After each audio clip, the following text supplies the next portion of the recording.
Ini adalah cerita tentang tak sengaja menolong monyet ini. Gadis cantik ini seketika menjadi kaya raya. Pagi itu, matahari muncul malu-malu di balik kabut tipis. Di sebuah desa kecil bernama Sukamurni, terletak di antara perbukitan hijau dan sungai yang berkelok, hidup seorang gadis muda bernama Naila. Ia berumur 19 tahun, berwajah manis, berkulit sawo matang, dengan mata bening yang mencerminkan ketulusan. Namun, di balik senyumnya yang lembut, tersimpan cerita hidup yang pahit. Rumah Naila berdiri di ujung dusun, kecil, reot, berdinding anyaman bambu dan beratapkan rumbia. Di dalam rumah itu, ibunya, Burini, duduk di kursi tua sambil mengusap kaki yang tak lagi bisa digerakkan. Sudah 5 tahun Burini lumpuh setelah terjatuh saat mengambil air di sumur. Sejak itu, Naila menjadi tulang punggung keluarga. Setiap pagi, sebelum matahari naik sepenuhnya, Naila berjalan kaki 3 kilometer menuju pasar. Ia membawa dagangan sederhana, pisang goreng dan tempe mendoan yang ia masak sendiri. Di sepanjang jalan, ia melewati sawah-sawah yang diselimuti embun, disapa oleh para petani yang sudah mengenalnya sejak kecil. "Pagi, Naila. Daganganmu jangan lupa kasih lebih ya, biar saya langganan terus," kata Pak Darto, petani tua yang sedang membajak sawah. Naila tersenyum sopan, "Kalau laku semua, nanti saya kasih bonus, Pak Darto." Ia melanjutkan perjalanan sambil menenteng bakul anyaman berisi gorengan yang masih hangat. Kakinya berdebu, bajunya lusuh, tapi langkahnya mantap. Di kepalanya hanya ada satu niat, ingin ibunya sembuh dan hidup mereka membaik. Namun, hidup tak pernah mudah bagi gadis sebaik Naila.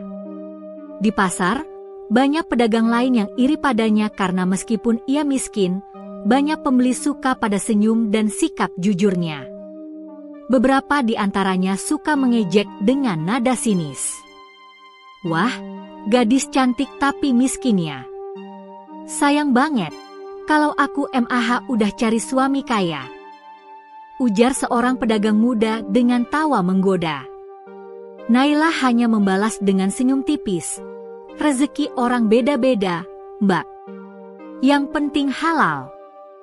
Sikapnya yang sabar membuat beberapa orang diam-diam mengaguminya. Tapi Naila tidak pernah memikirkan cinta. Ia hanya ingin bisa membeli kursi roda baru untuk ibunya. Sore itu, awan mendung menutupi langit. Naila pulang membawa sisa gorengan yang tak habis terjual. Hujan turun deras di tengah jalan. Ia berlari kecil menuju sebuah pohon beringin besar di pinggir hutan untuk berteduh. Petir menyambar jauh di kejauhan, dan udara dingin menusuk kulit. Saat sedang duduk, ia mendengar suara lirih, seperti tangisan kecil dari balik semak. Naila menegakkan tubuhnya. "Suara apa itu?" gumamnya. Rasa penasaran membuatnya mendekat ke arah suara itu. Setelah menyibah semak-semak basah, ia melihat sesuatu yang membuatnya terkejut. Seekor monyet kecil berbulu putih bersih terjebak dalam perangkap kawat. Kakinya berdarah, dan matanya memancarkan rasa sakit sekaligus ketakutan. Naila menatapnya dengan iba. "Kasihan sekali kamu, siapa yang tega memasang perangkap begini?" Ia berjongkok dan mencoba membuka jeratan kawat itu. Tapi perangkap itu tajam, hingga tangannya ikut tergores. Darah mengalir dari jari-jarinya, namun ia tak peduli. Perlahan, ia berhasil melepaskan monyet itu. Monyet itu sempat mundur beberapa langkah, seolah takut, namun kemudian menatap Naila lama, sangat lama, dengan mata bening yang hampir seperti mata manusia. "Tenang, aku nggak akan menyakitimu," kata Naila lembut, sambil mengangkat tangan perlahan agar monyet itu tidak takut. Ia merobek ujung kain sarung yang dibawanya, lalu membalut luka di kaki monyet itu dengan hati-hati. Nah, begini lebih baik. Kau pasti sakit, ya? Monyet itu diam, hanya menatapnya, lalu mengeluarkan suara lirih. Saat hujan mulai reda, Naila berdiri dan hendak pulang. Tapi ketika ia melangkah, monyet itu mengikuti dari belakang. Kau mau ikut? Naila tersenyum, tapi aku cuma gadis miskin, tak punya apa-apa. Kalau kau mau makan, cuma ada pisang goreng sisa. Monyet itu mengangguk pelan, seperti mengerti. Naila terkejut tapi membiarkannya. Ia lalu berjalan bersama monyet itu melewati jalan setapak menuju rumah. Langit sore berubah jingga, dan matahari perlahan tenggelam di balik bukit. Sesampainya di rumah, ibunya terkejut melihat Naila datang basah kuyup dengan seekor monyet putih di pelukannya. Naila, dari mana saja kau? Dan itu apa? Seru Burini. Aku menemukan monyet ini terjebak perangkap di hutan, Bu. Kasihan, kakinya terluka. Aku tolong sebisaku. Burini tampak cemas. Hati-hati, Nak. Hewan hutan kadang membawa penyakit. Aku sudah mencucinya dengan air bersih. Aku tak tega meninggalkannya sendirian di sana, ujar Naila sambil menyalakan tungku untuk menghangatkan diri. Monyet putih itu duduk diam di dekat api, menggenggam ujung kain yang melilit kakinya. Tatapannya sayu, tapi ada sesuatu yang aneh. Sorot matanya begitu dalam, seolah ia ingin berbicara. Malam itu, Naila menidurkan ibunya lebih awal, lalu memberi monyet itu pisang goreng sisa jualan. Ini, makanlah. Aku harap kau kenyang. Monyet itu mengambilnya dengan tangan mungilnya dan mengunyah pelan. Setelah itu, ia melompat ke pangkuan Naila dan bersandar. Naila tersenyum, lucunya kamu, dari mana asalmu, ya? Hujan rintik masih turun. Angin malam berdesir melewati celah bambu rumah mereka. Lilin kecil di meja hampir padam, dan suara jangkrik mulai terdengar. Naila menatap monyet putih yang tertidur di pelukannya. Ada rasa damai yang aneh, seolah keberadaan makhluk kecil itu membawa ketenangan. Tapi tanpa disadarinya, dari jendela belakang rumah, sepasang mata bercahaya tampak memperhatikan mereka dalam diam. Bayangan samar seorang wanita berambut panjang, berbalut jubah putih, berdiri di bawah hujan, lalu menghilang seiring suara petir menggema. Pagi menjelang, Naila terbangun dan melihat monyet putih itu sudah duduk di dekat tungku, seolah menunggu dirinya bangun. Di luar, burung-burung berkicau, dan udara terasa segar. Ia merasa aneh, pagi itu terasa berbeda. Lebih terang, lebih hangat. Seolah semesta ingin memberi tanda, keajaiban baru saja dimulai. Pagi itu udara desa Sukamurni terasa begitu segar. Embun masih menempel di dedaunan, dan aroma tanah basah sisa hujan semalam menenangkan hati. Dari balik jendela bambu yang sedikit lapuk, sinar mentari pagi menembus masuk, mengenai wajah Naila yang masih terlelap. Seekor monyet putih kecil duduk di ujung tempat tidur, menatap Naila dengan mata bening yang seolah menyimpan makna. Ketika gadis itu perlahan membuka mata, monyet itu mencondongkan tubuh, mengeluarkan suara pelan.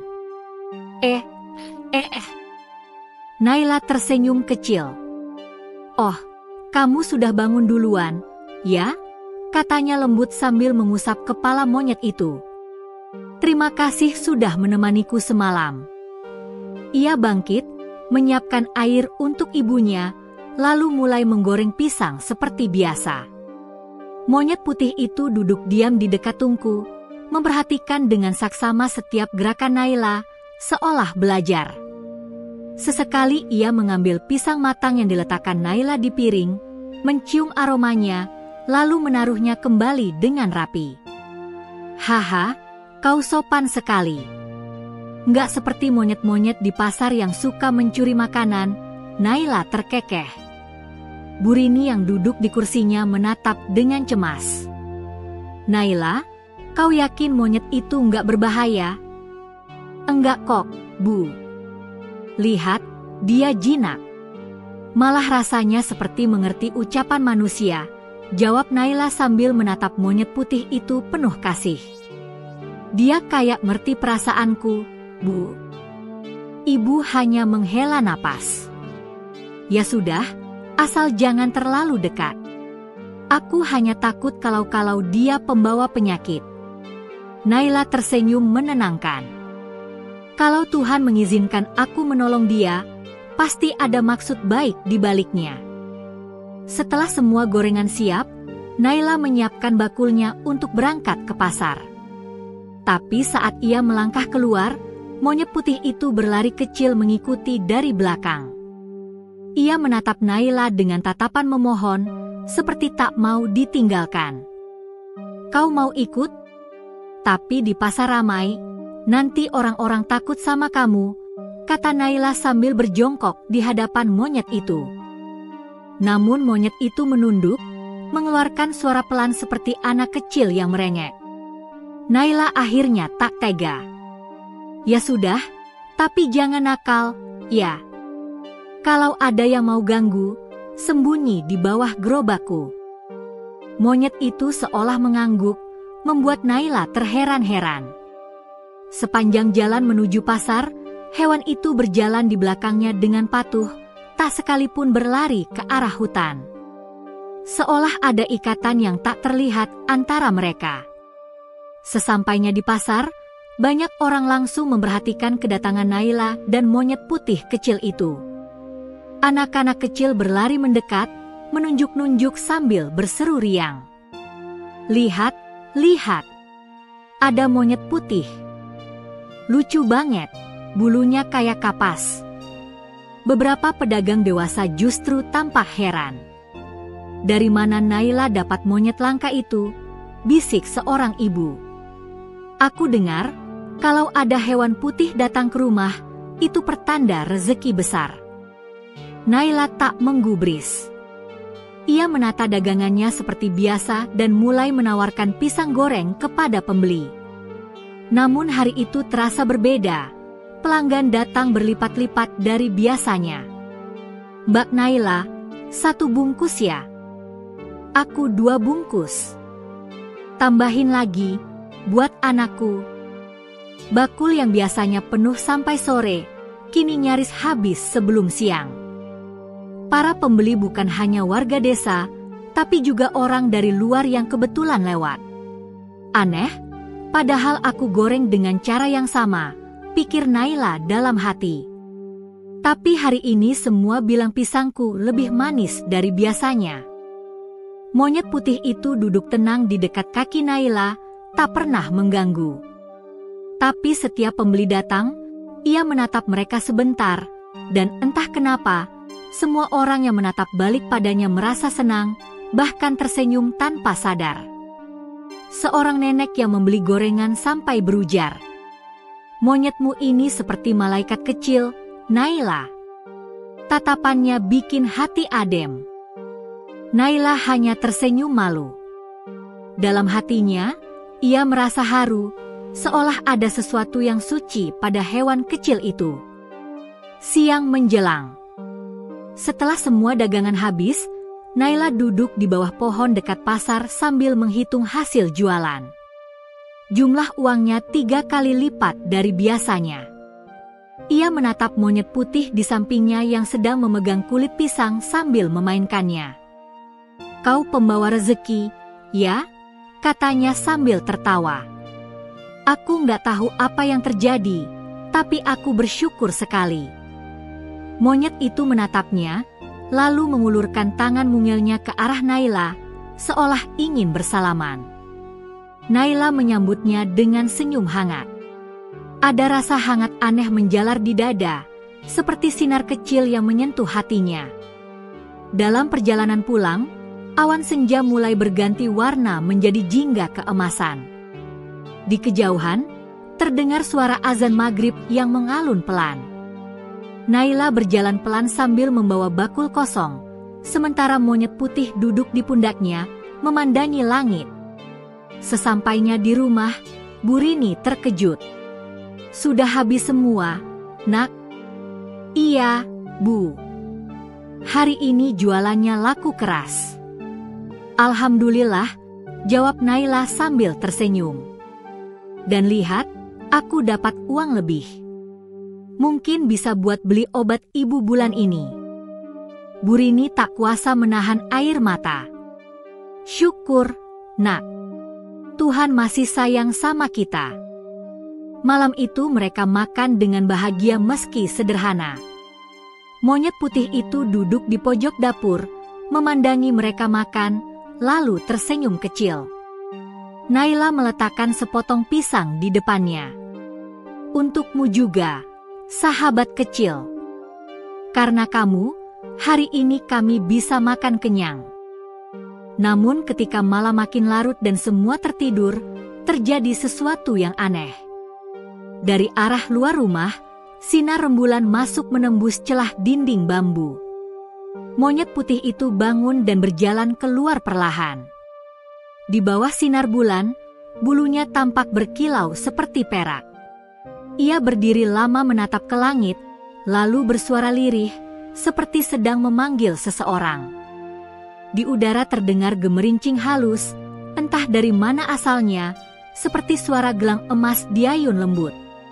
Dalam sekejap, sosok bayangan wanita berpakaian putih muncul di dekat pohon pisang di belakang rumah. Ia menatap monyet itu dengan mata sayu, lalu mengangkat tangannya seolah memberkati. Tapi sebelum wujudnya jelas terlihat, bayangan itu menghilang di sapu angin. Monyet putih itu menunduk, menatap rumah Naila yang sederhana, lalu kembali masuk perlahan. Ia duduk di samping tungku, menatap api yang hampir padam, dan memejamkan mata, seolah berjanji dalam diam untuk melindungi gadis baik hati yang telah menolongnya. Keesokan paginya, ketika Naila keluar rumah, ia dikejutkan oleh sesuatu. Pohon pisang di belakang rumah yang kemarin layu dan hampir mati, kini berbuah lebat, dengan tandan pisang berwarna kuning cerah yang siap panen. Daunnya hijau segar, seolah tumbuh semalam. "Bu, lihat ini," seru Naila. "Pohon pisang kita hidup lagi." Bu Rini keluar dengan terpincang, tak percaya melihat keajaiban itu. "Subhanallah, bagaimana mungkin?" Monyet putih berdiri di bawah pohon itu, menatap buah-buah segar sambil tersenyum. Naila menatapnya lama, dadanya bergetar aneh. "Apa mungkin ini ulahmu?" bisiknya lirih. "Kau bukan monyet biasa, ya?" Monyet putih hanya diam, lalu berlari kecil ke arah sungai membawa satu buah pisang di tangannya. Naila menatapnya pergi, dan dalam hatinya, ia tahu, sejak hari itu, hidupnya takkan pernah sama lagi. Pagi itu, embun masih menggantung di dedaunan. Suara ayam berkokok memecah kesunyian desa Sukamurni. Sinar matahari menembus sela pepohonan dan jatuh tepat ke halaman rumah Naila, menyinari pohon pisang yang semalam tiba-tiba berbuah lebat. Naila berdiri mematung di depan pohon itu, takjub. Buah-buah pisang yang semalam hijau kini berubah menjadi kuning keemasan, matang sempurna. Daunnya bergoyang lembut ditiup angin, dan burung-burung kecil beterbangan di sekitarnya. "Bu, lihat ini. Pohon pisang kita benar-benar berbuah," seru Naila sambil memanggil ibunya. "Aku nggak salah lihat, kan?" Bu Rini keluar dari rumah dengan langkah tertatih. Ketika matanya melihat pemandangan itu, ia menutup mulutnya, hampir tak percaya. "Astagfirullah, kemarin pohon ini hampir mati," katanya gemetar. "Tapi sekarang lihatlah, Naila. Buahnya begitu banyak, besar-besar pula." Naila mengangguk, tak tahu harus berkata apa. Dalam hatinya, Ia ingat bagaimana semalam monyet putih itu duduk lama di bawah pohon itu, menatap bulan. Seolah ada sesuatu yang dilakukan hewan itu sebelum keajaiban ini terjadi. "Bu," katanya pelan, "aku rasa ini bukan kebetulan." "Maksudmu, Nak?" "Aku merasa monyet itu membawa berkah, Bu. Sejak dia datang, semuanya berubah." Bu Rini terdiam sejenak. Ia menatap anaknya, lalu menatap monyet putih yang kini sedang memanjat dahan dan memetik satu pisang, memakannya pelan sambil menatap Naila. Mata monyet itu lembut, seperti mata manusia yang memahami sesuatu lebih dalam daripada sekadar naluri hewan. Siang itu Naila memutuskan membawa sebagian pisang ke pasar. Ia goreng seperti biasa, dengan resep sederhana peninggalan ayahnya. Namun saat minyak mulai panas di wajan, monyet putih yang duduk di dekat tungku melakukan sesuatu yang tak biasa. Ia meniup kecil ke arah api. Anehnya, nyala api berubah lebih tenang dan merata, seolah tahu kapan harus besar dan kapan harus kecil. "Heh, kau ngerti masak juga, ya?" canda Naila sambil tertawa. Monyet itu hanya menatap dan mengeluarkan suara kecil, seolah tertawa juga. Naila menaruh adonan pisang ke dalam minyak panas. Aroma harum menyebar ke seluruh ruangan, lebih harum dari biasanya. Ia heran, padahal bahan yang digunakan sama persis. Begitu gorengan matang, warnanya kuning keemasan sempurna. Saat dicicipi, rasanya lebih manis, lebih lembut, seakan ada sentuhan rahasia di dalamnya. "Aneh, tapi enak sekali," gumam Naila. "Apa ini juga ulahmu, HM?" Monyet itu hanya memiringkan kepala, matanya bersinar di bawah cahaya dapur. Di pasar, dagangan Naila langsung diserbu pembeli. Aroma pisang gorengnya menarik perhatian orang dari jauh. "Bak Naila, pisang gorengmu kok makin enak ya hari ini? Aku beli 5 bungkus, buat anak-anak di rumah. Tambahin sambal gula yang kemarin, itu enak banget." Dalam waktu kurang dari 2 jam, semua gorengan habis. Naila sampai kehabisan kantong pembungkus. Ia terheran-heran melihat antusiasme pembeli hari itu. Bahkan ada seorang saudagar kaya dari kota yang kebetulan lewat. Namanya Pak Surya, pemilik warung besar di pasar kabupaten. "Kau yang jual pisang goreng ini?" tanya Pak Surya sambil mencicipi. "Iya, Pak. Saya Naila. Rasanya luar biasa. Manisnya pas, gurihnya beda. Kau pakai bahan apa?" "Bahan biasa saja, Pak. Tepung, pisang, dan sedikit garam." "Bohong kau," katanya sambil tertawa.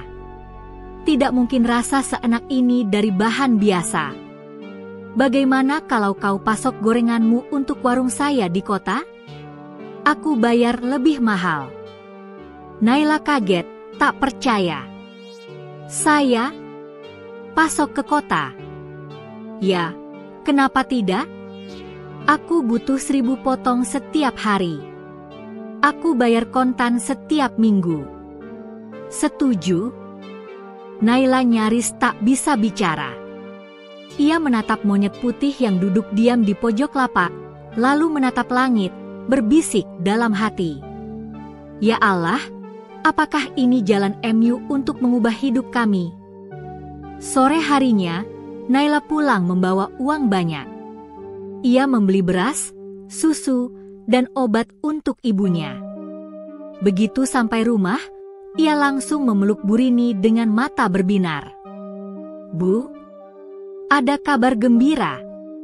Daganganku laku keras, dan ada orang kota mau beli setiap hari. Kita nggak perlu khawatir soal makan lagi." Bu Rini terisak bahagia. "Alhamdulillah, Nak. Tuhan benar-benar mendengar doaku." Monyet putih duduk di dekat pintu, memperhatikan mereka berdua dengan tatapan tenang. Naila menghampirinya dan berlutut.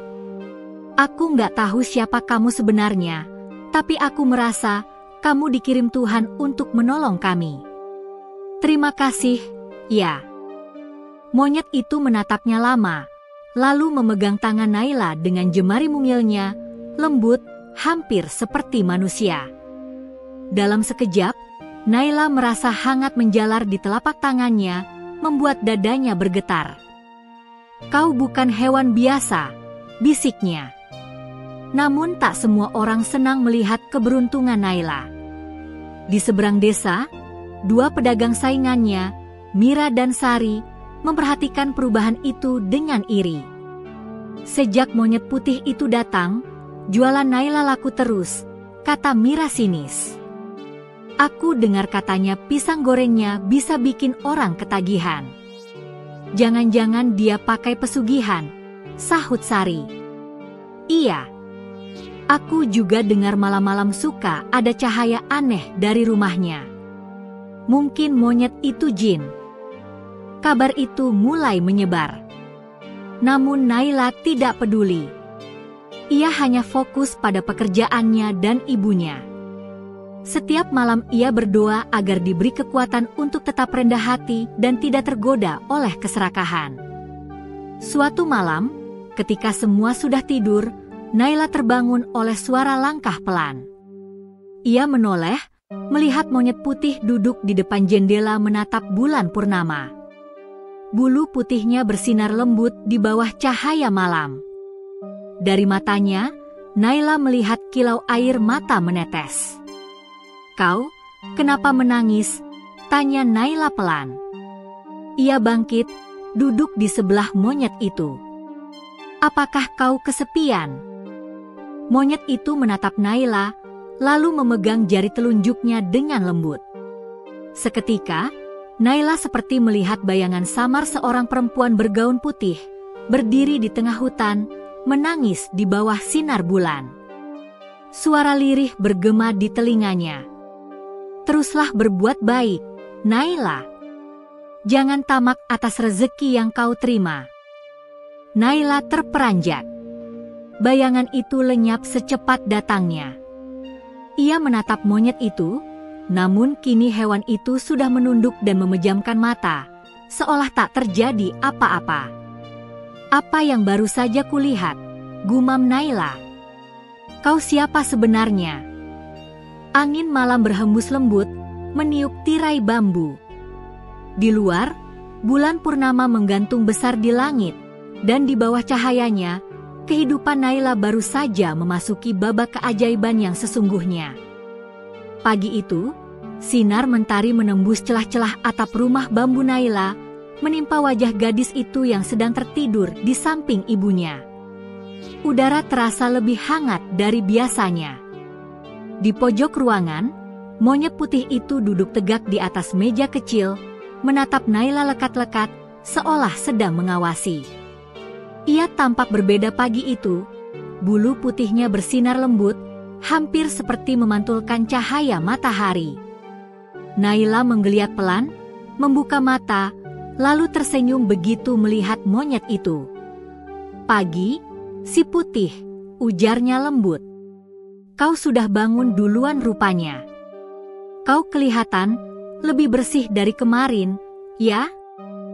Monyet itu memiringkan kepala, lalu mengangkat tangannya, seperti memberi isyarat agar Naila mendekat. Naila menatapnya heran, tapi menurut. Saat ia duduk di depannya, monyet itu menyentuh keningnya dengan jari mungilnya.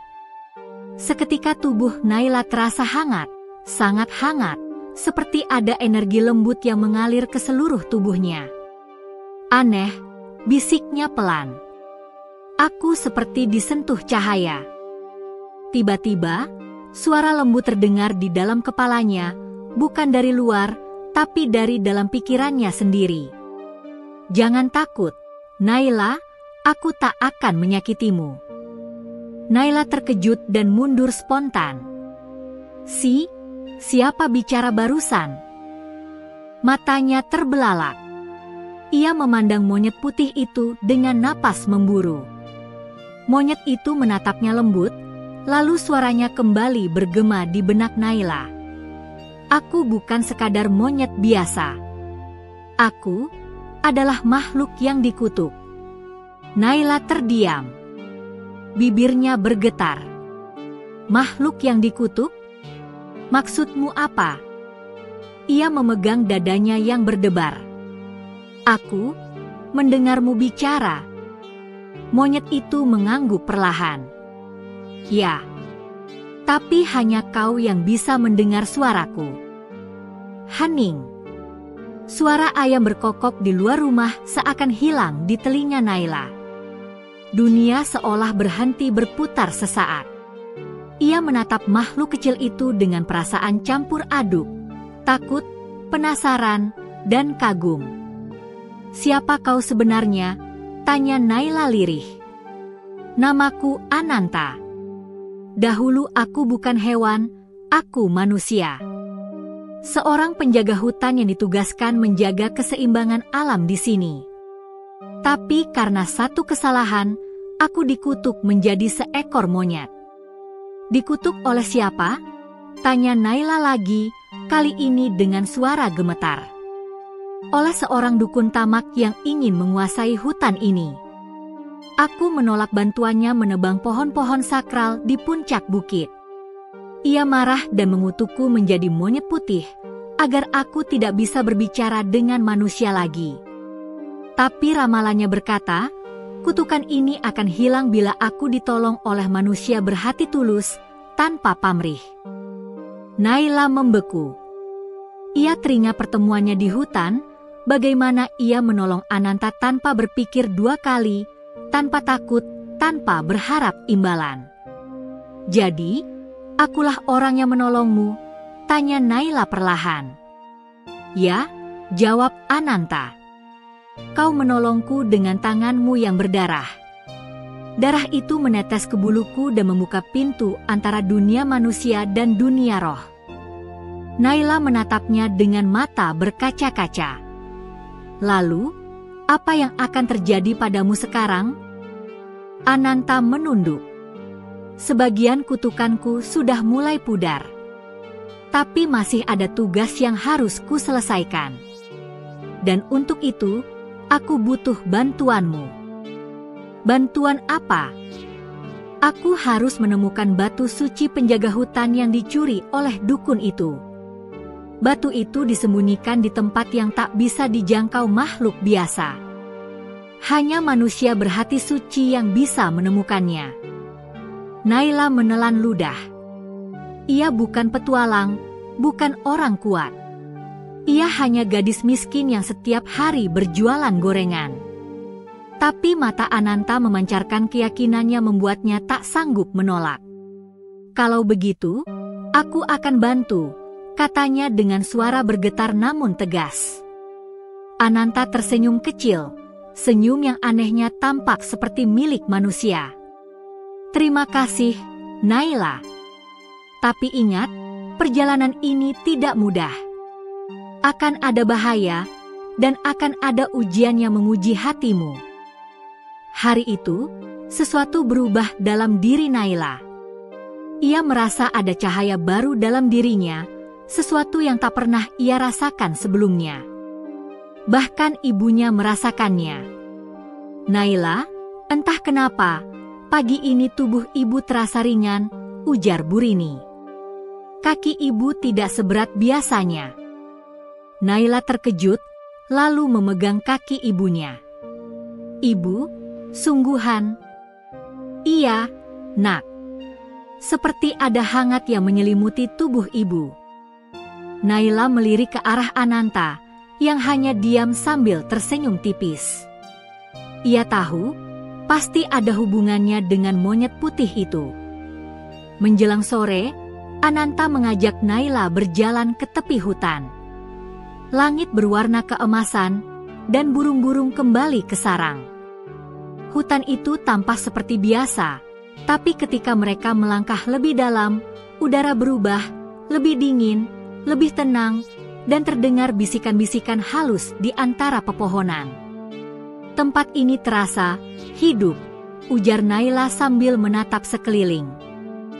"Karena hutan ini memang hidup," jawab Ananta. Pohon-pohon di sini mendengar dan melihat. Mereka tahu siapa yang datang dengan niat jahat. Setelah berjalan cukup jauh, mereka sampai di sebuah pohon beringin raksasa. Akarnya besar dan menjalar seperti ular.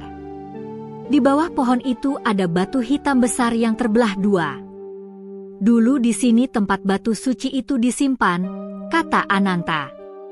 "Tapi kini tinggal bekasnya." "Bagaimana kita menemukannya lagi?"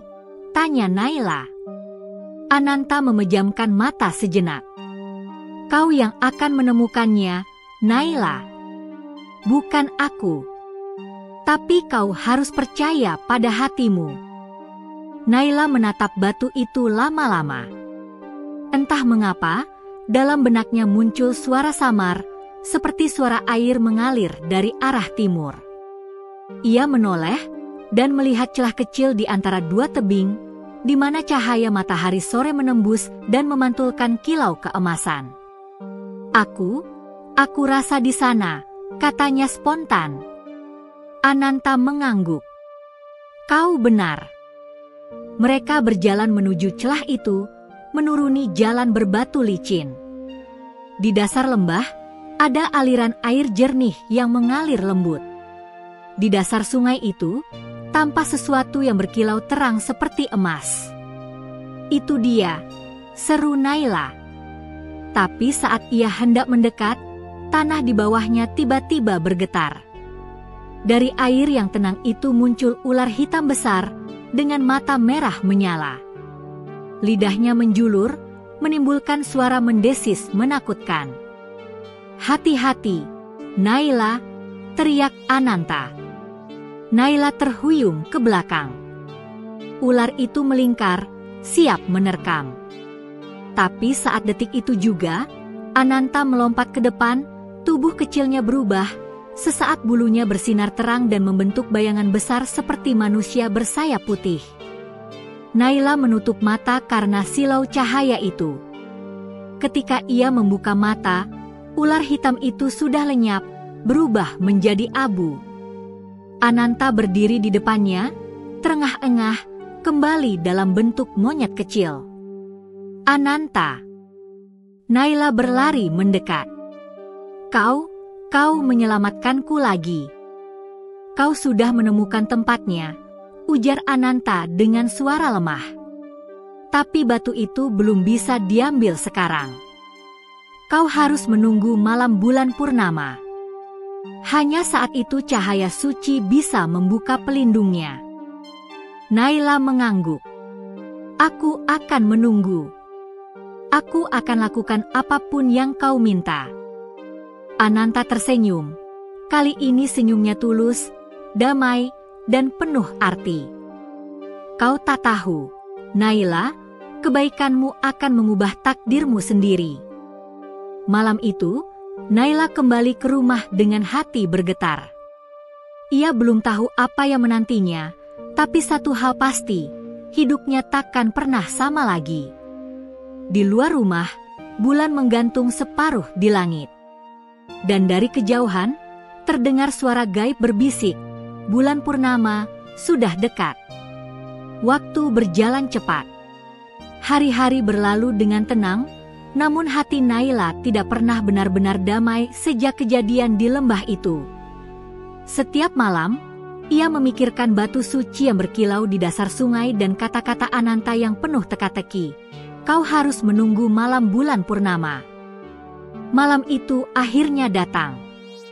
Langit tampak bersih tanpa awan, dan bulan menggantung bulat sempurna, memantulkan cahaya keperakan ke seluruh desa. Udara terasa berbeda, lebih dingin, lebih hening, seolah waktu menahan napas menunggu sesuatu yang besar terjadi. Naila berdiri di depan rumah, mengenakan kain lusuh yang biasa ia pakai untuk berjualan, dan di bahunya, monyet putih itu bertengger, menatap ke arah langit dengan mata berkilau lembut. Sudah saatnya, ujar Ananta lirih di dalam benak Naila. Kau siap, Naila? Naila mengangguk pelan. Aku siap, Ananta. Aku tak tahu apa yang akan terjadi, tapi aku percaya padamu. Ia menoleh ke dalam rumah. Ibunya tertidur pulas di dipan kayu, wajahnya tampak lebih damai sejak malam itu. Sebelum pergi, Naila mencium kening ibunya dan berbisik, "Ibu, doakan Naila, ya, semoga semuanya baik-baik saja." Ia melangkah keluar rumah. Angin malam menyapu lembut rambutnya yang terurai. Di langit, bulan tampak begitu terang hingga setiap daun di pepohonan terlihat berkilau perak. Mereka berjalan menyusuri jalan setapak menuju hutan. Di setiap langkah, Naila merasa seolah bumi bergetar pelan, seperti menyambut kedatangan mereka. Sesampainya di hutan, suasana berubah menjadi magis. Bunga-bunga liar bermekaran meski malam hari. Serangga malam mengeluarkan suara lembut seperti nyanyian alam. Dan di tengah jalan, muncul bayangan lembut yang melayang di antara pepohonan, bentuknya seperti cahaya putih menyerupai manusia. Naila menggenggam tangan kecil Ananta dengan erat. "Apa itu, Ananta?" "Itu roh penjaga hutan," jawab Ananta dengan nada hikmat. "Mereka datang bukan untuk melukai, tapi untuk menyaksikan." Roh-roh itu berputar pelan mengelilingi mereka, membentuk lingkaran cahaya, lalu menghilang perlahan seperti kabut tertiup angin. Suasana menjadi sunyi kembali. Hanya suara langkah kaki Naila dan desiran daun yang terdengar. Mereka tiba di lembah tempat batu suci itu berada. Air sungai mengalir lembut, dan dari dasar air, cahaya keemasan tampak semakin kuat malam itu. Seolah-olah batu itu tahu bulan purnama telah datang dan sedang menunggu disentuh. "Sekarang, Naila," kata Ananta, "turunlah ke air itu. Tapi jangan takut. Airnya akan menjadi saksi kesucian niatmu." Naila melangkah perlahan ke dalam sungai. Airnya dingin, tapi lembut seperti menyentuh embun. Semakin dalam ia melangkah, semakin kuat cahaya itu bersinar, hingga seluruh tubuhnya diselimuti kilau emas. Ia menatap ke dasar air dan melihat batu berbentuk hati yang memancarkan cahaya terang. Hatinya berdebar. Dengan tangan gemetar, ia meraih batu itu perlahan. Saat jemarinya menyentuh permukaannya, seketika arus kuat berputar mengelilinginya. Air sungai memercik tinggi ke udara. Angin berhembus kencang. Bulan di atas mereka bersinar semakin terang, seolah menyatu dengan batu itu. "Ananta!" teriak Naila. "Apa yang terjadi?" "Itu kekuatan batu suci. Jangan lepaskan, Naila. Percayalah pada hatimu." Cahaya semakin menyilaukan hingga Naila harus memejamkan mata. Dalam kegelapan itu, ia mendengar suara lembut, suara wanita yang belum pernah ia dengar sebelumnya. "Naila, manusia berhati suci, terimalah berkah penjaga hutan. Kau telah membebaskan kutukan lama." Tiba-tiba, tubuhnya terasa ringan, seolah melayang. Ia melihat sekilas bayangan Ananta, namun bukan lagi monyet, melainkan sosok pemuda tampan berwajah lembut dengan jubah putih dan sayap cahaya di punggungnya. "Ananta," bisik Naila terpana. "Kau?" Pemuda itu tersenyum, matanya berkilau penuh rasa syukur. "Kau telah membebaskanku, Naila. Kutukanku telah berakhir." Namun keajaiban itu belum selesai. Begitu cahaya meredup, batu suci di tangan Naila hancur menjadi debu emas yang berterbangan, lalu melingkari tubuhnya. Debu itu meresap ke kulitnya, menyatu dengan darahnya, hingga seluruh tubuh Naila memancarkan sinar hangat. Saat ia menatap tangannya, Luka-luka kecil di jari yang dulu ia dapatkan saat menolong Ananta kini lenyap. Tubuhnya terasa ringan, wajahnya bersinar lembut, dan di dalam dadanya ada kekuatan baru, kekuatan yang ia tak mengerti, tapi terasa suci. "Apa yang terjadi padaku, Ananta?" tanya Naila lirih. "Kau telah menerima bagian dari berkah batu suci. Alam menganggapmu pewaris cahaya. Sejak malam ini, takdirmu akan berubah. Dunia akan membuka jalan untukmu." Naila menunduk, air matanya menetes ke sungai. "Aku tidak meminta apapun, Ananta. Aku hanya ingin ibuku sembuh. Dan itu akan terwujud," jawab Ananta lembut. "Karena kebaikanmu tulus, doa-doamu akan dijawab." Tiba-tiba, suara dentuman lembut terdengar dari arah rumah Naila, seperti angin besar melintas. Ananta menatap ke arah itu dengan wajah serius. "Itu tandanya berkah sudah sampai. Cepat, Naila. Pulanglah. Lihatlah dengan matamu sendiri." Naila berlari sekuat tenaga meninggalkan lembah, melintasi jalan hutan yang kini diterangi ribuan kunang-kunang. Angin mengiringinya, bunga-bunga bermekaran di sepanjang langkahnya. Ia tak sempat berpikir, hanya berlari dengan air mata di pipinya. Sesampainya di rumah, ia mendapati sesuatu yang membuatnya tertegun. Ibunya, Burini, sedang duduk di kursi bambu, tanpa bantuan tongkat, tanpa rasa sakit. Wajahnya bersinar, dan matanya menatap Naila dengan penuh haru. "Naila, anakku," suara ibunya bergetar. Tadi tubuh ibu tiba-tiba hangat, lalu rasa sakit itu hilang. "Ibu bisa berdiri, Nak. Ibu bisa jalan lagi." Naila terisak. Ia berlari memeluk ibunya erat-erat. "Alhamdulillah. Ibu sembuh. Ini keajaiban, Bu. Ini karena batu suci dan Ananta." Burini menatap putrinya bingung. "Ananta." Naila menoleh ke pintu, berharap melihat monyet putih itu. Tapi yang muncul hanyalah cahaya kecil melayang, berkilau seperti bintang, lalu menghilang di udara. Hanya terdengar suara lembut bergaung di udara malam. "Selamat tinggal, Naila, kau telah membebaskanku. Tapi ingat, cahaya yang kutitipkan padamu akan membimbingmu menuju takdirmu berikutnya." Keesokan harinya, perubahan besar mulai tampak. Rumah Naila yang tadinya reot kini berubah sedikit demi sedikit. Atapnya yang bolong menutup sendiri, dinding bambu memperkuat diri, dan di halaman rumah tumbuh pohon kecil yang berbuah emas mengilat. Para tetangga yang lewat terkejut. "Astaga, Naila! Apa yang terjadi dengan rumahmu? Itu keajaiban. Dari mana datangnya pohon emas itu?" Naila hanya tersenyum, menatap langit. Ia tak ingin menyombongkan apapun. Yang ia tahu, malam bulan purnama itu telah mengubah segalanya.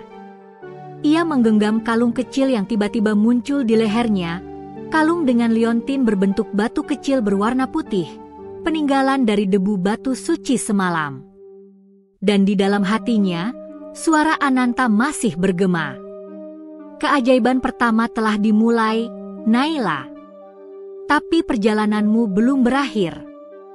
Pagi itu, matahari bersinar terang, dan udara di desa Sukamurni terasa berbeda.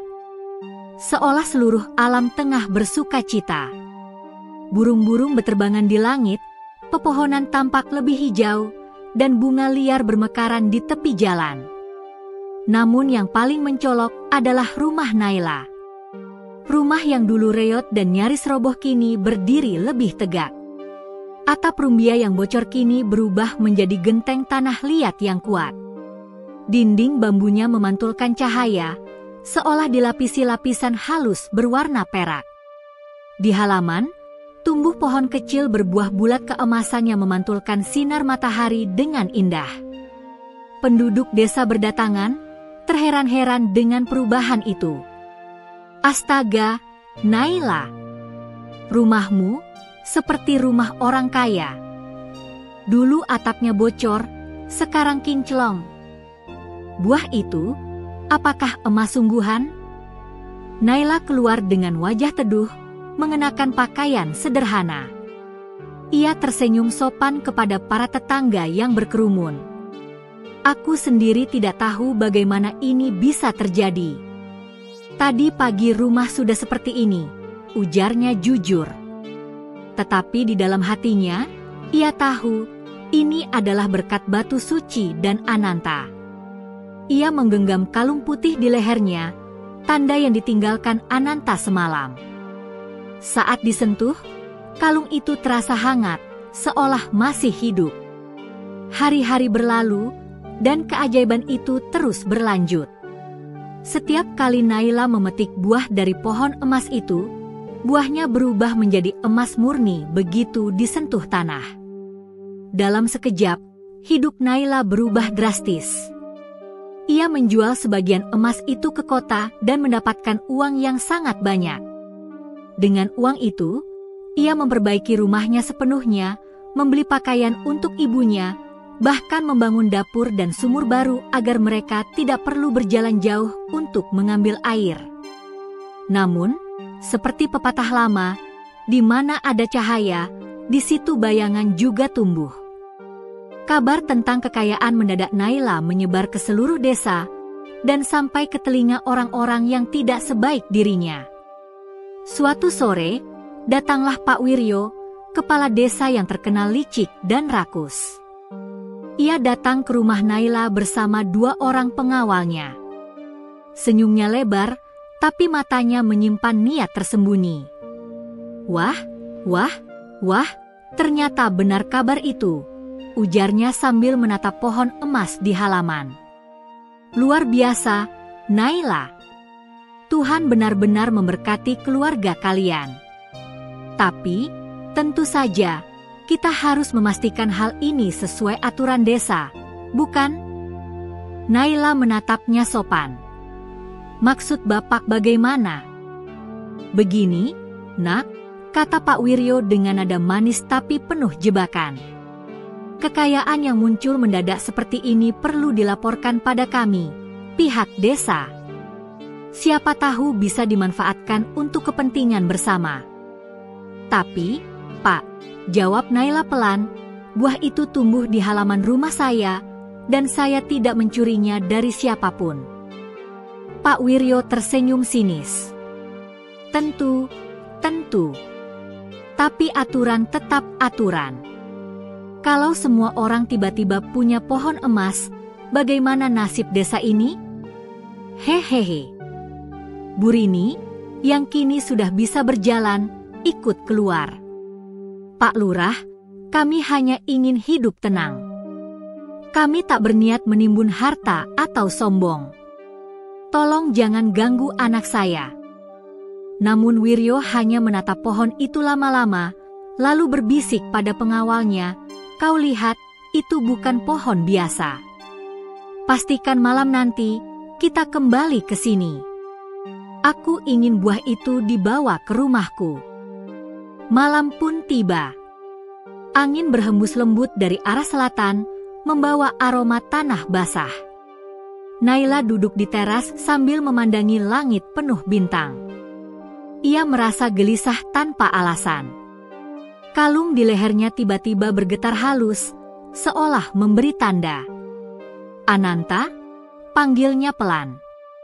Tak ada suara, hanya angin yang menjawab. Namun dari jauh, terdengar suara langkah kaki pelan di antara rerumputan. Naila menegakkan tubuh, berusaha mendengar. Ia mengintip dari jendela, dan benar saja, 3 sosok pria berpakaian hitam menyelinap ke halaman rumahnya. Mereka datang, bisik Naila. Pak Wiryo. Tanpa ragu, ia menyalakan pelita dan memegangnya erat. Tapi sebelum ia sempat keluar, cahaya putih lembut muncul dari kalung di lehernya. Cahaya itu melayang, membentuk siluet samar, wajah Ananta muncul di udara, walau hanya sebentar. Naila, jangan takut. Pohon itu akan menjagamu seperti aku dulu kau jaga. Setelah berkata begitu, cahaya menghilang. Tepat saat itu, 3 pria tadi mendekat ke pohon dan mencoba memetik buah emas pertama. Tapi begitu tangan mereka menyentuh buah itu, kilatan cahaya emas menyambar. Ketiganya terpental ke belakang dan jatuh ke tanah, tubuh mereka penuh lumpur. Mata mereka terbelalak ketakutan. Pohon itu kini bersinar terang, seolah marah. Ampun, pohon ini keramat. Ayo pergi. Mereka lari terbirit-birit, meninggalkan rumah Naila. Dari kejauhan, Pak Wiryo yang menunggu di balik semak menatap dengan wajah pucat pasi. Ia tak menyangka bahwa pohon itu benar-benar ajaib. Keesokan harinya, kabar kejadian itu menyebar cepat. Penduduk desa berkumpul di depan rumah Naila. Pohon itu melindungi dirinya sendiri. Luar biasa, Naila diberkati. Mungkin Tuhan benar-benar memilihnya. Pak Wiryo pun datang, kali ini dengan sikap sangat berbeda. Ia menunduk dan berkata dengan senyum palsu, "Maafkan saya, Naila. Mungkin semalam ada orang jahat yang ingin mencuri. Saya sudah perintahkan penjaga desa untuk patroli. Kau tak usah takut." Naila tahu ia berbohong, tapi hanya tersenyum sopan. "Terima kasih, Pak Lurah. Semoga tak ada lagi yang berani berbuat jahat." Namun di hatinya, Naila mulai memahami, dunia manusia tidak semuanya bisa menerima keajaiban dengan hati bersih. Kekayaan bukan hanya membawa kebahagiaan, tapi juga mengundang iri dan kebencian. Hari demi hari, kehidupan Naila dan ibunya semakin baik. Mereka mulai dikenal bukan hanya di desa, tapi hingga ke kota tetangga. Banyak orang datang ingin melihat pohon emas itu. Beberapa menawarkan uang untuk membeli buahnya, bahkan ada yang ingin menebang pohonnya untuk penelitian. Namun Naila selalu menolak dengan lembut. "Pohon ini bukan milik siapapun, bahkan bukan milikku. Ia tumbuh karena keajaiban, bukan untuk diperjualbelikan." Kata-kata itu membuat banyak orang kagum, tapi juga membuat beberapa pihak diam-diam geram. Termasuk seseorang yang lebih berbahaya daripada Pak Wiryo, Tuan Surya, seorang pengusaha kaya dari kota yang mendengar kabar pohon ajaib itu. Kalau benar pohon itu menghasilkan emas, katanya kepada anak buahnya, "Aku akan memilikinya." Dengan uang, semua bisa dibeli, termasuk gadis pemiliknya. Sementara itu, di malam yang tenang, Naila kembali bermimpi. Dalam mimpinya, ia melihat Ananta berdiri di tepi sungai, memandang ke arahnya. "Naila," suara Ananta bergema lembut, "cahaya dalam dirimu sudah mulai menarik perhatian dunia. Tapi ingatlah, setiap cahaya akan diuji oleh gelap. Jangan biarkan kebaikanmu terhapus oleh ketamakan mereka." "Ananta," jawab Naila, "aku takut, aku hanya ingin hidup tenang." "Tenanglah. Selama hatimu jujur, kau takkan sendiri." Saat terbangun, air matanya menetes di pipi. Di luar jendela, bulan sabit menggantung redup, pertanda bahwa malam terang telah berlalu, dan ujian baru akan segera datang. Kehidupan Naila kini penuh kemakmuran, tapi bayangan ancaman mulai bergerak diam-diam dari arah kota. Ia tak tahu bahwa pohon emas yang menyelamatkannya juga akan menjadi sumber ujian terbesar dalam hidupnya. Dan di kejauhan, seseorang tengah bersiap datang ke desa Sukamurni, membawa niat buruk, kekayaan, dan ambisi yang bisa menghancurkan segalanya. Beberapa minggu telah berlalu sejak kejadian ajaib di rumah Naila. Desa Sukamurni kini ramai oleh para pendatang. Mereka datang dari berbagai tempat hanya untuk melihat pohon emas yang katanya bisa berbuah logam mulia setiap pagi. Ada yang datang karena penasaran, ada pula yang datang karena ingin mencoba peruntungan. Setiap pagi, halaman rumah Naila penuh dengan orang-orang yang membawa kamera, buku catatan, bahkan kantong kecil, berharap bisa mendapat sebutir buah emas yang jatuh. Namun Naila selalu menjaga pohon itu dengan penuh hati-hati. Ia memasang pagar bambu di sekelilingnya, bukan untuk menolak, tapi agar orang tidak serakah menyentuh tanpa izin. Bu Rini, yang kini sembuh total dan mulai kembali tersenyum, selalu mengingatkan anaknya. Nak, jangan terlalu percaya pada orang. Dunia ini tak semua berhati baik. Ingat, harta sering mengundang bahaya. Naila mengangguk lembut. Iya, Bu. Aku tahu.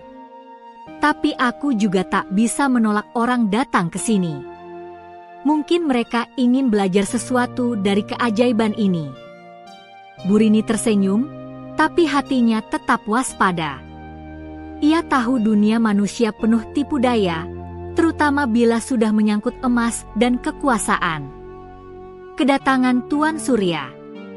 Suatu sore, deru mobil mewah terdengar di jalan tanah desa. Penduduk yang tak biasa melihat mobil sebesar itu berhamburan keluar rumah.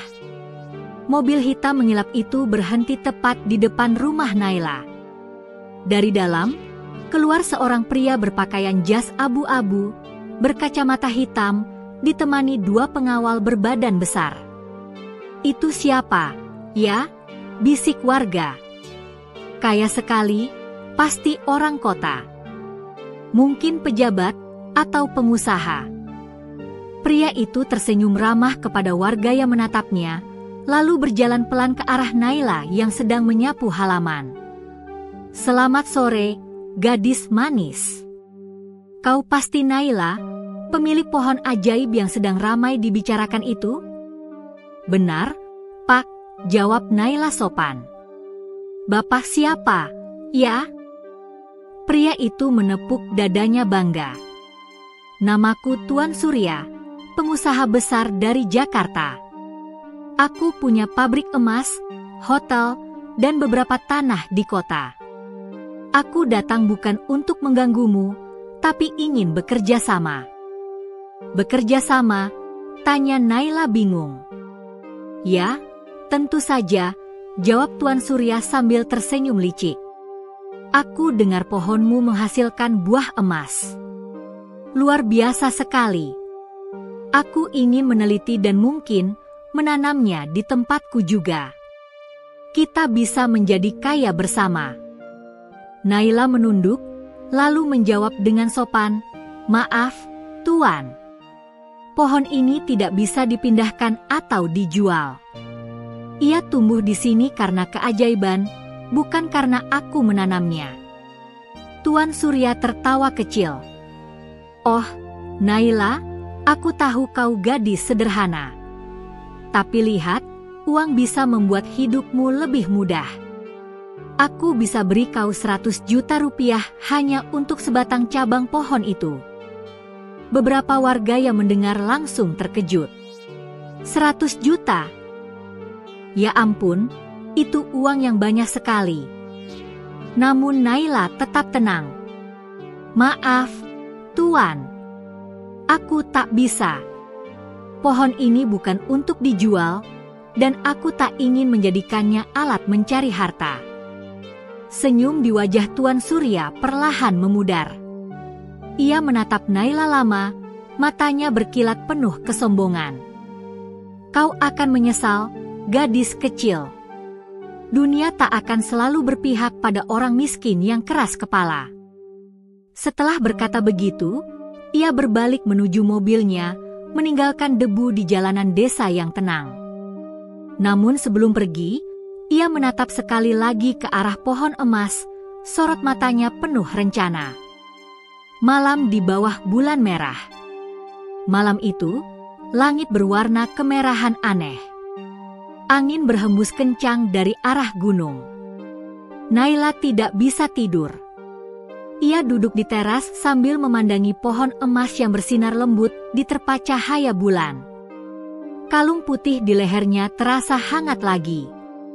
Suara samar terdengar dari angin. Naila. Ia menegakkan kepala. Ananta. Suara itu lembut tapi jelas. Ada bahaya datang dari arah kota. Orang yang datang siang tadi membawa niat gelap. Ia ingin merebut cahaya yang bukan miliknya. Apa yang harus kulakukan? Tanya Naila dengan suara gemetar. Tetaplah bersih hatimu. Jangan lawan dengan amarah, tapi dengan kebaikan. Namun jika mereka menyentuh akar cahaya itu, alam sendiri yang akan melindungimu. Cahaya kalung itu perlahan memudar. Naila menatap pohon itu dengan mata berair. Ia mulai memahami bahwa apa yang diberikan kepadanya bukan sekadar harta, tapi ujian besar dari langit. Rencana jahat. Beberapa hari kemudian, Tuan Surya kembali. Kali ini ia datang malam-malam, diam-diam bersama 4 anak buahnya. Mereka membawa gergaji besi, sekop, dan sebuah karung besar. Mereka berjalan perlahan menuju halaman rumah Naila, berusaha tak membuat suara. "Kau yakin ini aman, Bos?" bisik salah satu anak buahnya. "Tenang," jawab Surya pelan. "Aku sudah sogok kepala desa. Tak akan ada yang ganggu. Malam ini kita ambil pohon itu, dan aku jadi orang terkaya di negeri ini." Tepat saat mereka mendekati pohon, angin berhembus kencang. Daun-daun bergetar, udara mendadak dingin. Salah satu anak buah mencoba menebang batang pohon dengan gergaji, namun tiba-tiba cahaya putih menyala dari dalam tanah. Apa itu? Dari bawah akar pohon, muncul bayangan besar berbentuk monyet putih bersayap. Matanya bersinar tajam, bulunya memantulkan cahaya keemasan. Suaranya menggema menggetarkan tanah. "Siapa yang berani menyentuh pohon suci ini?" Anak buah Tuan Surya menjerit ketakutan. 2 di antaranya lari terbirit-birit, sementara yang lain jatuh pingsan. Tuan Surya, dengan wajah pucat, mencoba mundur, tapi tanah di bawah kakinya bergetar hebat.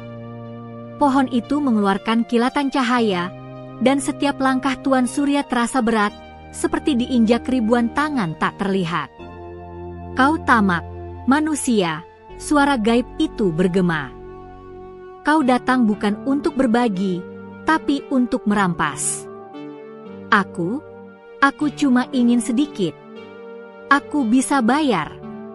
Aku punya uang," teriak Surya ketakutan. "Harta tidak bisa membeli berkat suci. Pergilah sebelum semuanya terlambat."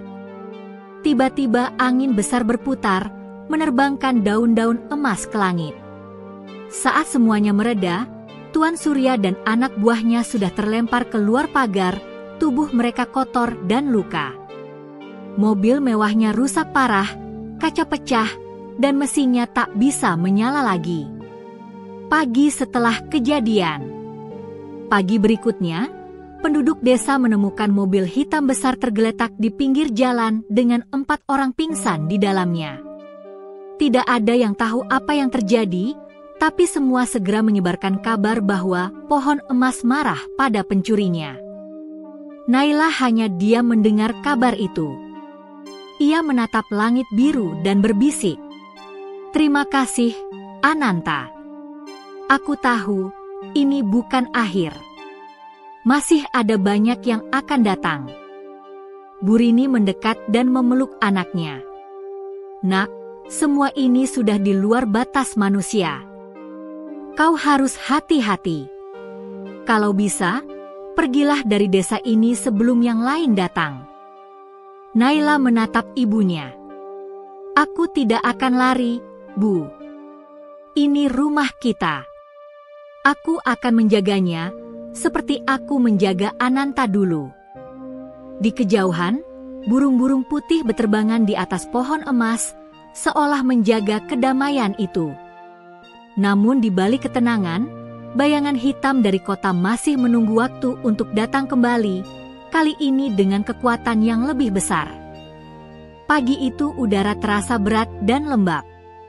Langit kelabu seperti menahan tangis, awan hitam menumpuk di atas desa Sukamurni.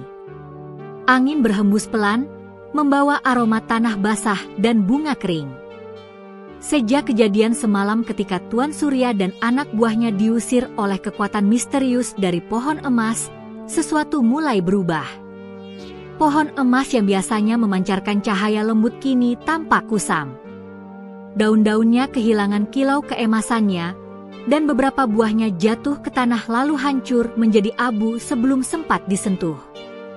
Naila, yang setiap pagi biasanya menyapa pohon itu dengan senyum, kini menatapnya cemas. "Kenapa begini, Ananta?" bisiknya lirih sambil menggenggam kalung putih di dadanya. Namun hari itu, kalungnya tak lagi hangat seperti biasanya. Tak ada bisikan lembut yang menjawab. Tak ada cahaya yang menenangkan. Hanya diam dan desir angin yang melintas di sela-sela ranting. Tanda-tanda keanehan. Warga desa yang biasanya datang berbondong-bondong untuk melihat pohon ajaib kini mulai gelisah. Mereka saling berbisik dengan nada takut. Pohon emas itu meredup.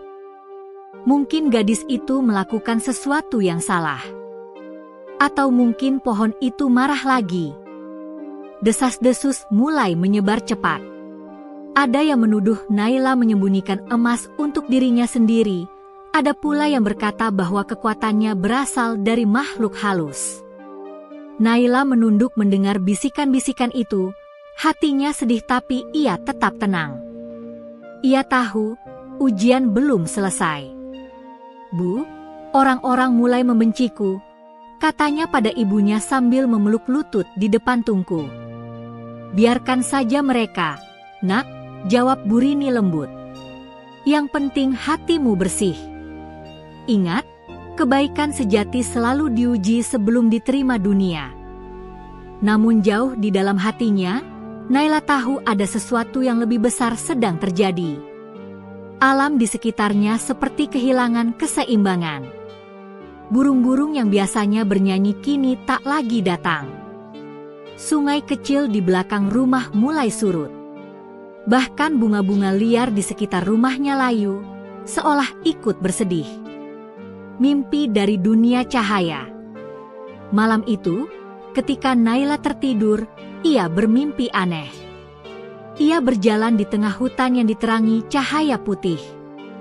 Di kejauhan, ia melihat sosok Ananta berdiri di bawah pohon raksasa. Tapi kali ini, wajah Ananta terlihat murung. "Ananta," seru Naila sambil berlari. "Di mana kau selama ini? Pohon emasku, layu." Ananta menatapnya dengan mata lembut namun sedih. Keseimbangan dunia mulai terganggu, Naila. Pohon emas adalah simbol harmoni antara manusia dan alam. Ketika keserakahan dan ketakutan tumbuh di hati manusia, cahaya itu melemah. Naila menatapnya bingung.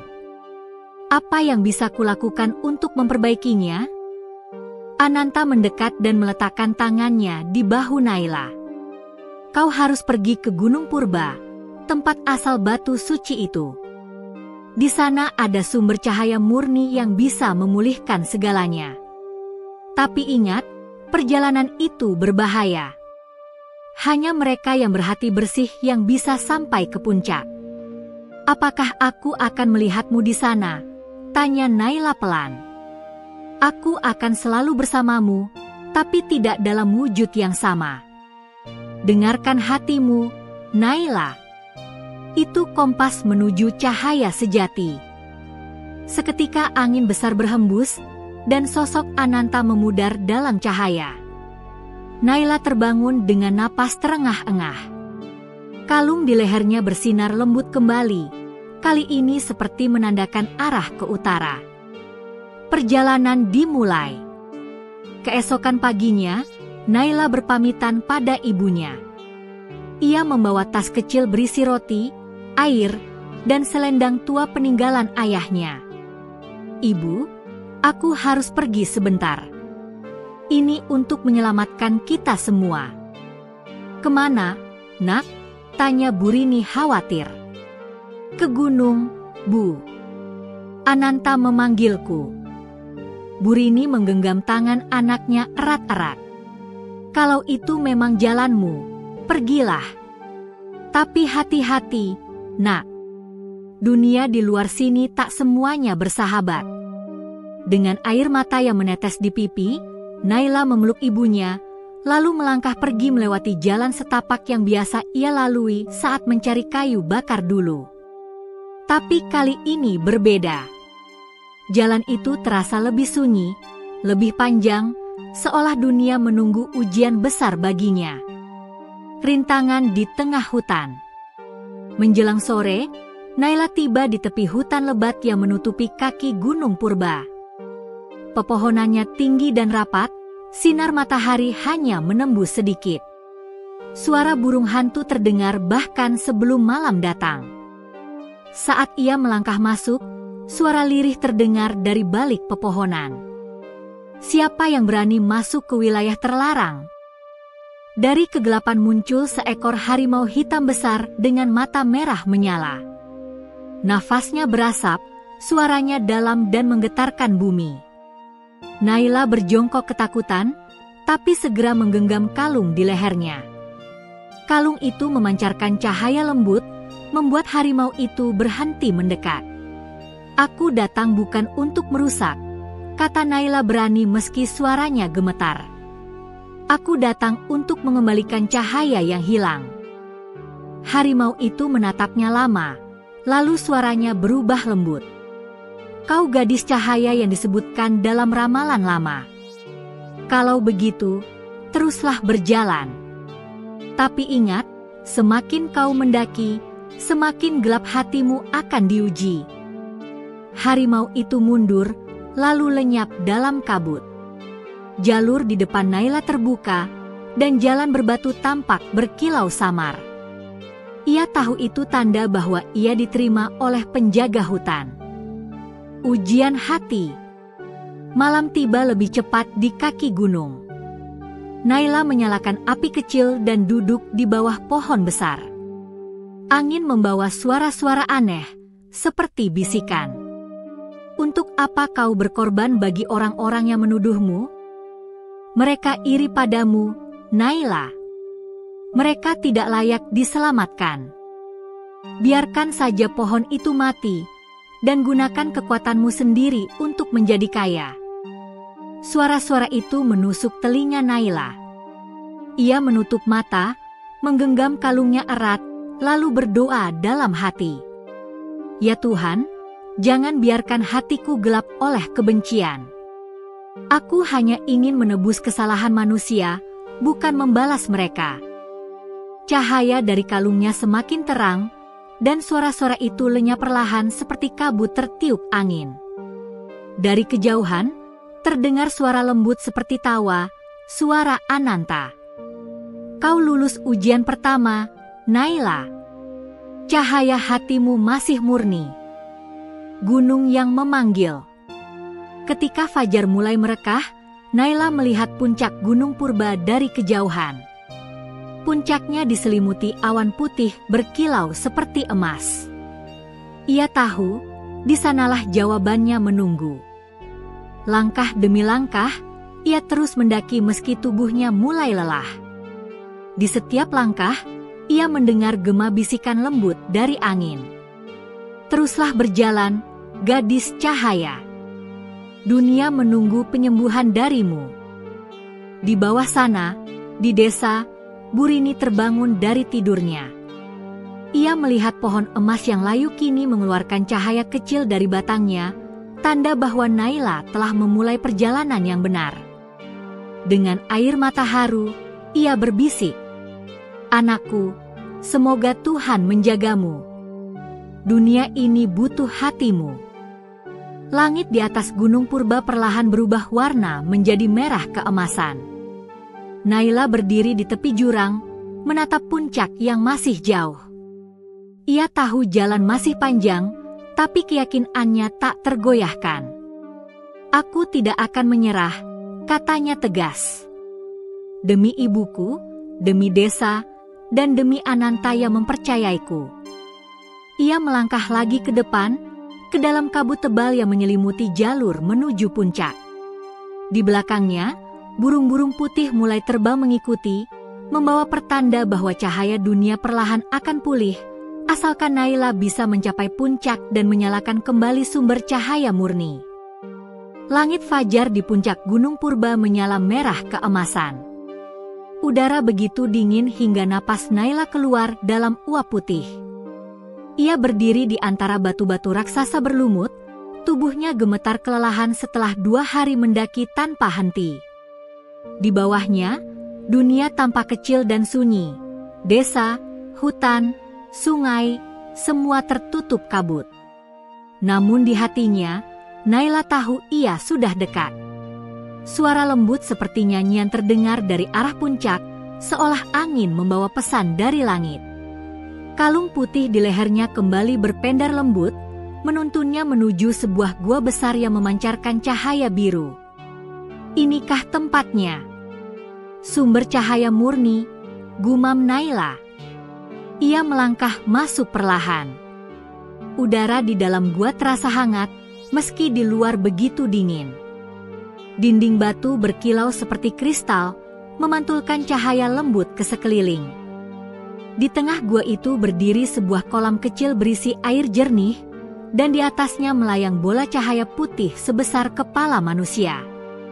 Cahaya itu berdenyut lembut seperti detak jantung. Suara dari cahaya. Begitu Naila mendekat, bola cahaya itu berbicara dengan suara lembut namun kuat, seperti suara ribuan burung berkicau dalam harmoni. Selamat datang, pewaris cahaya. Aku telah menunggumu sejak ribuan tahun lalu. Naila berlutut penuh hormat. Apakah kau sumber cahaya murni? Ya. Akulah asal dari semua kehidupan yang seimbang di dunia ini. Ananta dulu adalah penjagaku sebelum dikutuk menjadi makhluk bumi karena kesalahan manusia yang tamak. Naila menatapnya takjub. Ananta dikutuk? Oleh siapa? Oleh keserakahan umat manusia. Dahulu, manusia memaksa alam memberi mereka harta tanpa batas. Ananta menentang itu, dan ia dijadikan monyet putih agar belajar tentang belas kasih melalui penderitaan. Air mata menetes di pipi Naila. Dan aku menolongnya tanpa tahu siapa dia sebenarnya. Justru karena ketulusanmu, kutukan itu pecah, jawab suara itu lembut. Namun keseimbangan belum pulih. Pohon emas di rumahmu adalah perpanjangan dari cahaya ini. Kini ia layu karena ketamakan manusia kembali merusak harmoni. Naila menunduk. Aku ingin mengembalikannya. Aku rela melakukan apapun. Cahaya itu bergetar, memantulkan warna keemasan ke seluruh gua. Untuk menghidupkan pohon itu, kau harus menyerahkan sebagian hidupmu kepada alam, cahaya dari hatimu sendiri. Sebagian hidupku? Naila bergumam. Maksudnya, nyawaku? Bukan nyawamu seluruhnya, jawab suara itu. Tapi bagian dari jiwa yang paling murni, cintamu, belas kasihmu, dan kesederhanaan hatimu. Setelah itu, dunia akan berubah selamanya. Ujian terakhir. Naila menatap pantulan dirinya di permukaan kolam. Wajahnya tampak lelah, namun matanya masih memancarkan keberanian. Ia teringat ibunya, pohon emas yang dulu menerangi malam-malam mereka, dan suara lembut Ananta yang selalu menenangkannya. Ia tahu, jika ia mundur sekarang, semua akan hilang.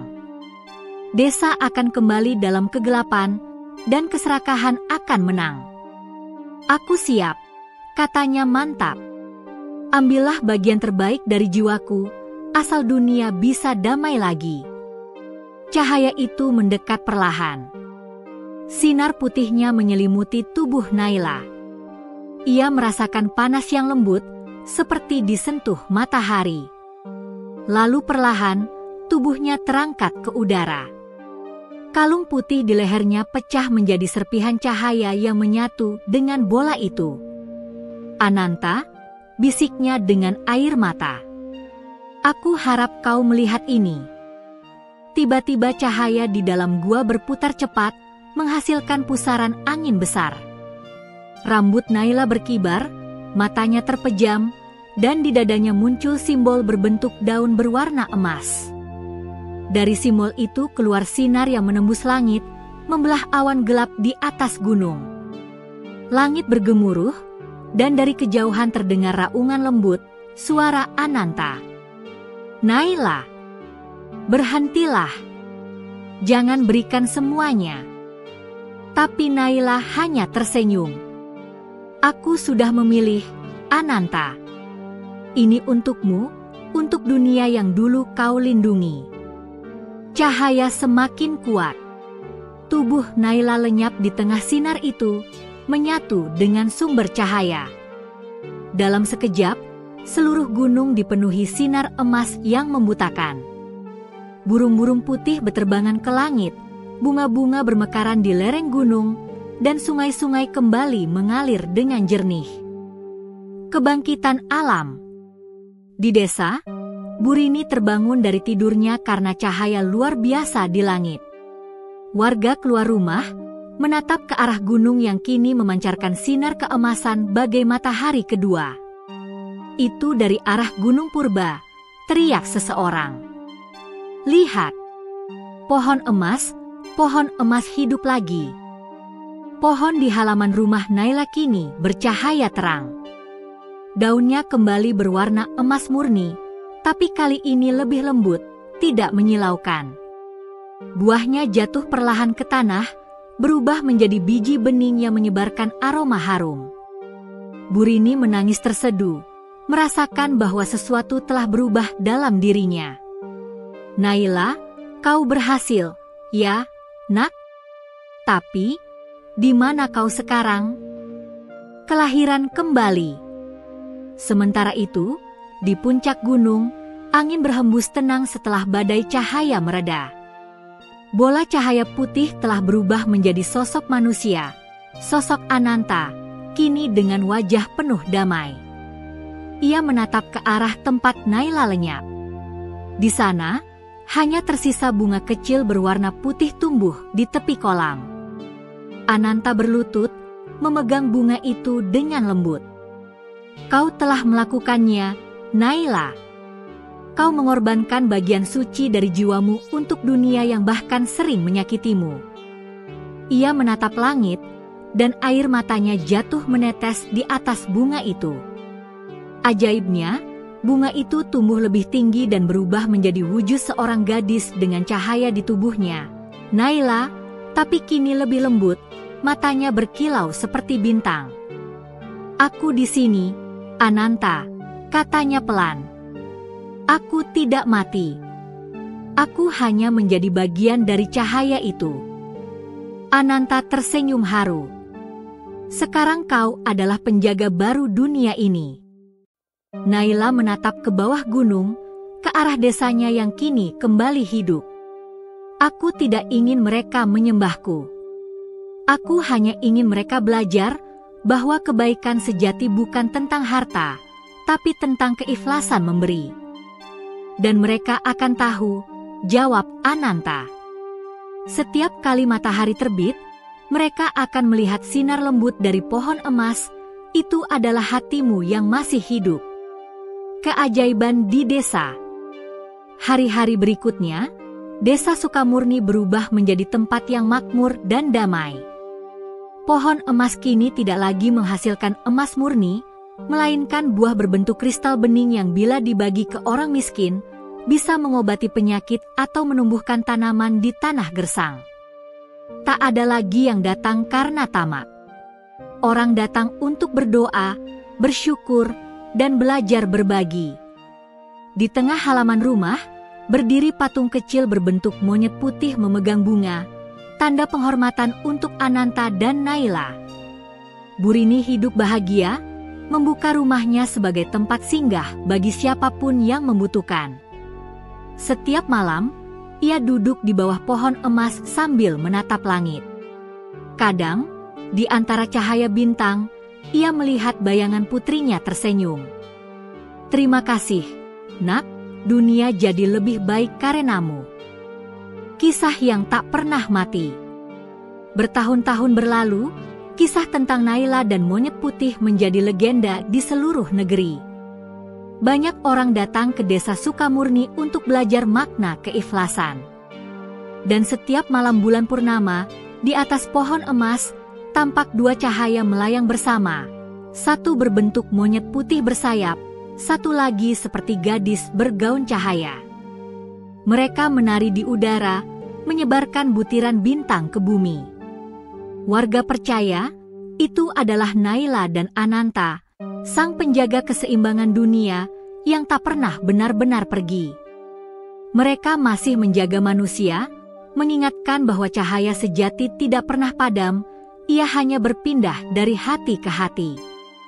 Langit sore itu berwarna keemasan, seolah matahari enggan pergi meninggalkan bumi. Desa Sukamurni tampak damai dan makmur seperti surga kecil di tengah dunia.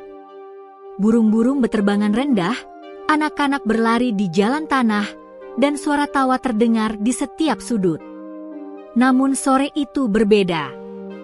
Ada sesuatu di udara, sesuatu yang hangat, lembut, dan membuat dada setiap orang bergetar tanpa tahu kenapa.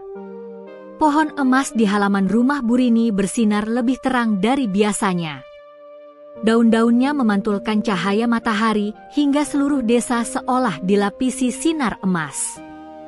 Burini, yang kini rambutnya mulai memutih, duduk di kursi bambu sambil memandangi pohon itu dengan senyum sendu. Sudah bertahun-tahun, tapi rasanya Naila masih di sini, gumamnya lirih. Angin bertiup pelan, membuat daun-daun bergemerisik. Di antara desiran itu, terdengar suara halus, hampir seperti bisikan. "Ibu." Burini tersentak. Ia menoleh ke arah pohon emas. Cahaya di pucuk pohon semakin terang, lalu tiba-tiba membentuk dua siluet bercahaya, seorang gadis bergaun putih bersinar lembut dan seekor monyet putih bersayap keemasan. Penampakan di langit desa. Cahaya itu naik perlahan ke udara, menembus langit senja yang mulai ungu. Warga desa satu persatu keluar rumah, menatap langit dengan takjub. Anak-anak berteriak kegirangan, para orang tua bersujud penuh haru. Itu Dewi Pohon Emas, teriak seorang anak kecil. "Bukan, itu Putri Naila. Putri yang menolong alam kita," sahut yang lain. Naila tersenyum lembut di atas langit, wajahnya bersinar damai. Di sampingnya, Ananta menatap bumi dengan mata yang penuh kasih. Sayapnya bergetar, menyebarkan debu cahaya yang jatuh seperti hujan bintang kecil ke seluruh desa. Setiap butir cahaya yang menyentuh tanah berubah menjadi bunga putih kecil yang harum, tumbuh di sepanjang jalan desa. "Lihat!" Bunga-bunga muncul dari tanah, teriak warga sambil meneteskan air mata bahagia. Naila menatap ke bawah, suaranya terdengar lembut memenuhi seluruh langit. "Manusia yang kucintai, kalian telah belajar dari kesalahan. Kini, dunia kembali seimbang. Pohon emas bukan lagi sumber kekayaan, melainkan cahaya untuk saling berbagi." Ia menoleh ke arah ibunya. Suaranya menurun lembut, penuh kasih. "Ibu, aku selalu bersamamu, di setiap napas, di setiap cahaya pagi yang menyentuh wajahmu. Jangan bersedih lagi." Burini tak kuasa menahan air matanya. Ia berlutut sambil menatap langit. Naila, anakku. Ibu bangga padamu. Kau lahir dari kemiskinan, tapi hatimu kaya melebihi raja manapun di dunia ini. Pesan dari penjaga alam. Angin kembali berembus, membawa suara lembut dari Ananta. Manusia, dengarkanlah. Alam bukan benda mati. Ia hidup, ia bernapas bersama kalian. Jika kalian serakah, alam akan menangis. Tapi jika kalian bersyukur dan berbagi, alam akan memberi lebih dari yang kalian bayangkan. Suara itu bergema ke seluruh lembah, menembus gunung dan sungai. Warga terdiam, menundukkan kepala. Ada yang menangis, ada yang berdoa, ada pula yang menggenggam tanah dengan penuh hormat. Kami berjanji, kami tak akan tamak lagi, kata seorang lelaki tua. Kami akan menjaga tanah ini, menjaga hutan, menjaga air, dan saling menjaga, sahut warga lain. Naila tersenyum melihatnya. Cahaya di tubuhnya semakin terang, berubah menjadi lembut bagai sinar rembulan. Perpisahan yang abadi. Ananta menatap Naila dengan mata sendu. Sudah waktunya kita pergi, penjaga cahaya. Dunia ini sudah sembuh. Naila menatap bumi sekali lagi. Ia melihat anak-anak yang berlari di bawah pohon emas, ibu-ibu yang menanam bunga, dan para petani yang menunduk bersyukur di sawah mereka. Aku tidak akan pernah pergi sepenuhnya, katanya. Hatiku tertanam di tanah ini. Setiap kali manusia tersenyum karena berbagi, aku akan hidup lagi di dalamnya. Ananta menunduk hormat. Dan aku akan terus mengelilingi bumi, menjaga keseimbangannya. Tapi aku tak akan pernah lupa siapa yang menuntunku kembali menjadi cahaya. Naila tersenyum, matanya berbinar. Kau sahabat terbaikku, Ananta. Keduanya saling menggenggam tangan. Dari genggaman itu keluar cahaya yang begitu terang hingga seluruh langit malam berubah menjadi emas. Lalu perlahan, tubuh mereka larut menjadi ribuan butir cahaya yang melayang ke segala arah, membentuk gugusan bintang baru di langit. Bintang Naila dan Ananta. Malam itu, seluruh warga desa duduk di bawah pohon emas, menatap langit dengan takjub. Di antara bintang-bintang yang bersinar, tampak dua bintang paling terang berdampingan, satu berwarna putih keperakan, satu lagi berwarna keemasan lembut. Itu mereka, bisik seorang anak kecil. Putri Naila dan Ananta, penjaga bumi. Burini tersenyum sambil menatap kedua bintang itu. Selamat jalan, nak. Tapi aku tahu, kau tak pernah benar-benar pergi. Tanda cinta dari langit. Keesokan paginya, sebuah keajaiban terjadi. Di bawah pohon emas, tumbuh sebuah tunas kecil berdaun putih dan berkilau lembut. Tak seperti pohon emas, tanaman itu sederhana, tapi setiap orang yang menyentuhnya merasakan kedamaian luar biasa. Burini memberi nama tumbuhan itu bunga Naila. Bunga itu hanya mekar sekali setahun, tepat pada hari kepergian Naila. Saat mekar, bunga itu memancarkan aroma manis yang menenangkan hati siapapun yang mencium harumnya. Penduduk desa percaya, setiap kali bunga itu mekar, roh Naila dan Ananta turun sejenak ke bumi untuk menebarkan cinta dan ketenangan. Generasi baru penjaga cahaya. Bertahun-tahun kemudian, Desa Sukamurni menjadi tempat yang dikunjungi banyak orang dari seluruh negeri. Tak ada lagi yang datang karena harta, tapi karena ingin belajar tentang makna hidup dari legenda Naila dan Ananta. Anak-anak tumbuh dengan cerita itu di hati mereka. Mereka belajar menanam pohon, menjaga sungai, dan saling menolong tanpa pamrih. Mereka percaya bahwa setiap kebaikan kecil adalah cahaya baru yang tumbuh dari bunga Naila. Suatu hari, seorang gadis kecil duduk di bawah pohon emas, memainkan daun-daunnya. Burini yang kini sudah renta menghampirinya. "Kau tahu siapa yang menanam pohon ini dulu, Nak?" tanya Burini lembut. "Tahu, Nek," katanya, "seorang gadis bernama Naila yang menolong monyet putih," jawab sang anak polos. "Benar," kata Burini tersenyum. "Dan kelak, tugasmu adalah melanjutkan hatinya. Menolong siapapun tanpa menunggu balasan." "Seperti Putri Naila?" tanya si gadis kecil. "Ya," jawab Burini sambil menatap langit. "Seperti Putri Naila." Di langit, 2 bintang bersinar lebih terang dari biasanya, seolah mendengarkan percakapan mereka. Angin berembus lembut, membawa suara samar. Kebaikan tak pernah mati, ia hanya berpindah dari satu hati ke hati lainnya. Penutup. Malam kembali turun. Desa Sukamurni diterangi cahaya lembut dari pohon emas dan ribuan kunang-kunang yang menari di udara. Dari kejauhan, suara gamelan lembut terdengar, seolah langit pun ikut berdoa untuk kedamaian dunia. Di antara bintang-bintang, 2 sinar cahaya menari perlahan, saling berputar membentuk lingkaran tak berujung, sebuah simbol bahwa cinta, pengorbanan, dan kebaikan sejati akan selalu abadi. Dan begitulah, legenda Naila dan monyet putih tetap hidup. Tidak hanya di langit, tapi di dalam hati setiap manusia yang percaya bahwa menolong tanpa pamrih adalah keajaiban terbesar di dunia.